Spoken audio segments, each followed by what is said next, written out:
Hello friends, welcome to MG classes by Vikas sir, जिसमें आज हम लोग पढ़ेंगे पॉलिटिकल साइंस में नागरिकता।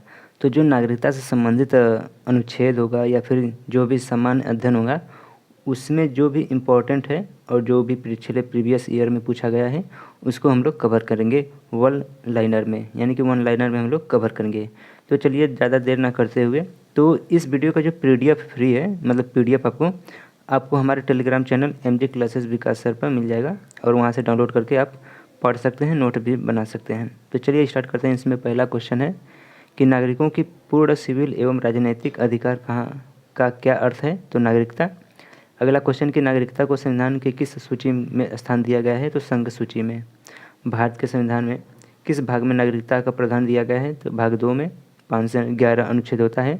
तो कौन सा अनुच्छेद नागरिकता से संबंधित है? तो अनुच्छेद 5 से 11 के बीच नागरिकता से संबंधित अनुच्छेद है। 5 नंबर का क्वेश्चन है कि भारतीय संविधान के अनुच्छेद 5 में किसका उल्लेख है? तो संविधान के प्रारंभ पर नागरिकता के संबंध में। अगला क्वेश्चन है कि भारतीय संविधान में वर्णित नागरिकता संबंधी उपबंध कब लागू है? तो 26 नवंबर 1949 को। इसके बाद अगला क्वेश्चन है कि भारतीय संविधान के किस अनुच्छेद में पाकिस्तान से आने वाले व्यक्तियों के नागरिकता संबंधी अधिकार का उल्लेख है? तो अनुच्छेद 6 में। और 8 नंबर का क्वेश्चन है कि भारतीय नागरिकता संबंधित उपबंधों को भारतीय संसद किस अनुच्छेद के आधार पर विधि द्वारा नियंत्रित अथवा विनियोजित करती है? तो अनुच्छेद 11 द्वारा। ये संसद से संबंधित है।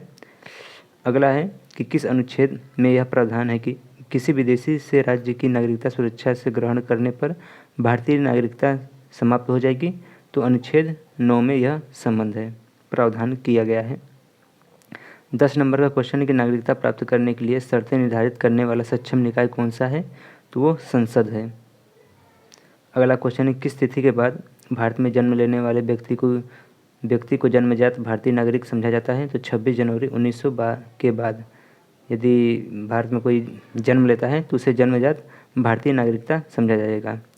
अगला है कि किस समिति के सुझाव पर नागरिकता विधेयक 2003 संसद द्वारा पारित किया गया था? एल.एम. सिंघवी समिति के सिफारिश पर।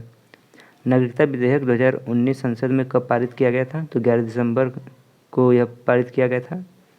अगला क्वेश्चन है कि भारत में राष्ट्रीय नागरिक रजिस्टर में किस राज्य को भारतीय के नाम है? तो असम। यानी क्वेश्चन क्या है कि भारत के राष्ट्रीय नागरिक रजिस्टर में किस राज्य के भारतीयों के नाम है? तो असम के। 15 नंबर का क्वेश्चन है कि भारतीय संविधान कैसी नागरिकता प्रदान करती है? तो वे एकल नागरिकता प्रदान करती है। अगला क्वेश्चन है कि भारत में एकल नागरिकता का सिद्धांत कहाँ से लिया गया है? तो ये इंग्लैंड से लिया गया है। किस देश में दोहरी नागरिकता का सिद्धांत स्वीकार किया गया है? तो संयुक्त राज्य अमेरिका में। और दोहरी नागरिकता किसकी विशेषताएं हैं? तो संघीय सरकार की विशेषताएं हैं। भारतीय नागरिकता किस प्रकार प्राप्त नहीं की जा सकती है? तो भारतीय बैंक में धन जमा करके आप प्राप्त नहीं कर सकते हैं भारतीय नागरिकता। और नागरिकता अधिनियम 1955 के अंतर्गत पंजीकरण द्वारा भारतीय नागरिकता प्राप्त करने के लिए भारतीय मूल के व्यक्ति को भारत में कितने वर्ष बिताने होंगे? तो कम से कम 7 वर्ष बिताने होंगे, तभी आपको नागरिकता मिलेगी। नागरिकता अधिनियम 1955 में अब तक कितनी बार संशोधन किया जा चुका है? 9 बार संशोधन किया जा चुका है 1955 अधिनियम में। किन 2 देशों के नागरिकों को छोड़कर नागरिकता संशोधन 2005 के अंतर्गत दोहरी नागरिकता का प्रावधान है? तो पाकिस्तान और बांग्लादेश को छोड़कर।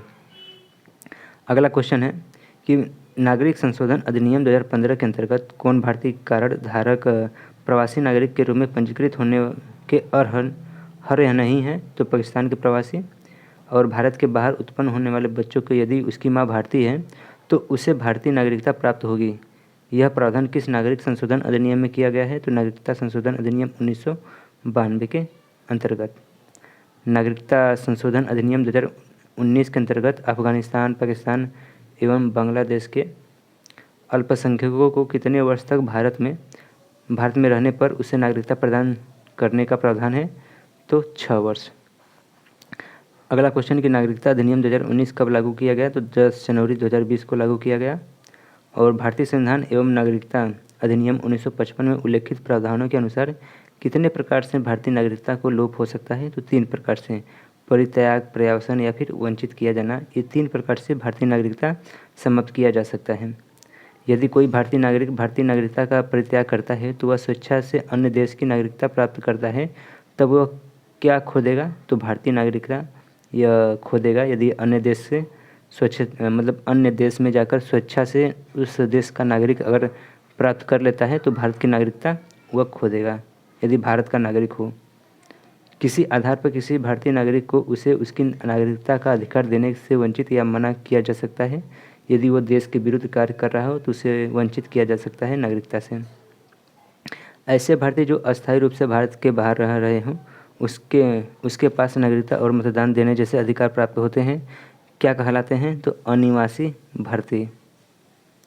अगला क्वेश्चन कि विदेश में रहने वाले सक्षम मतदाता की फार्म के माध्यम से आवेदन करके अपना नाम मतदाता सूची में सम्मिलित कर सकते हैं।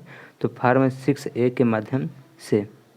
अनिवासी भारतीय नागरिकों के लिए वर्ष में कितनी दिन या उससे अधिक समय तक विदेशी भूमि पर रहने पर उन्हें उक्त दर्जा मिलता है? तो 182 दिन या फिर उससे भी अधिक।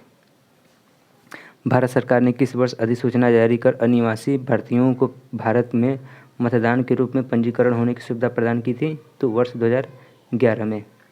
ऐसे व्यक्ति जो स्वयं अथवा अपने पूर्वज कभी भारतीय नागरिक से किंतु वर्तमान में किसी दूसरे देश के नागरिक बन गए हैं तो उसे हम लोग बोलते हैं भारतीय मूल के व्यक्ति।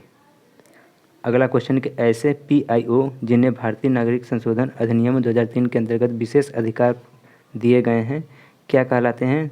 तो भारत के सीमापरीय नागरिक। किस समिति ने 9 जनवरी को प्रवासी भारतीय दिवस मनाने का अनुशंसा की थी? तो LM सिंघवी समिति ने 9 जनवरी को प्रवासी भारतीय दिवस के रूप में मनाने की घोषणा की थी। ये हम लोगों का लास्ट क्वेश्चन है कि भारत में प्रथम भारतीय प्रवासी दिवस सम्मेलन किस वर्ष प्रारंभ किया गया था? तो 9 जनवरी 2003 को भारत में प्रथम प्रवासी दिवस सम्मेलन शुरू किया गया था।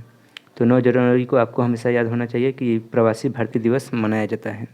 तो फ्रेंड्स आज के लिए बस इतना ही। ये PDF है, तो इस PDF को आप हमारे टेलीग्राम चैनल MG क्लासेस विकास सर पर जाकर आप डाउनलोड कर सकते हैं और पढ़ भी सकते हैं। यदि चैनल पर पहली बार हैं तो चैनल को प्लीज़ अपने आवश्यकता अनुसार यदि मन चाहे तो सब्सक्राइब कीजिए, यदि मन नहीं कर रहा है तो सब्सक्राइब नहीं कीजिएगा, क्योंकि हम आपको मतलब कि मानसिक नहीं देना चाहते हैं कि आप मेरे चैनल को सब्सक्राइब ही करें। यदि आपको कंटेंट अच्छा लगता है तो सब्सक्राइब कीजिए, नहीं लगता है तो मत सब्सक्राइब कीजिए। तो फ्रेंड्स अब मिलते हैं नेक्स्ट वीडियो में नेक्स्ट टॉपिक के साथ। आज हम लोग का जो टॉपिक था वो नागरिकता था। अब इसके बाद मूल कर्तव्य जो भी या फिर राजनीति निदेशक तत्व या फिर स्वतंत्रता का अधिकार जो भी टॉपिक होगा उसके बारे में हम लोग पढ़ेंगे। तो चलिए मिलते हैं नेक्स्ट वीडियो में नेक्स्ट टॉपिक के साथ। तब तक के लिए वीडियो को लास्ट तक देखने के लिए आपका धन्यवाद।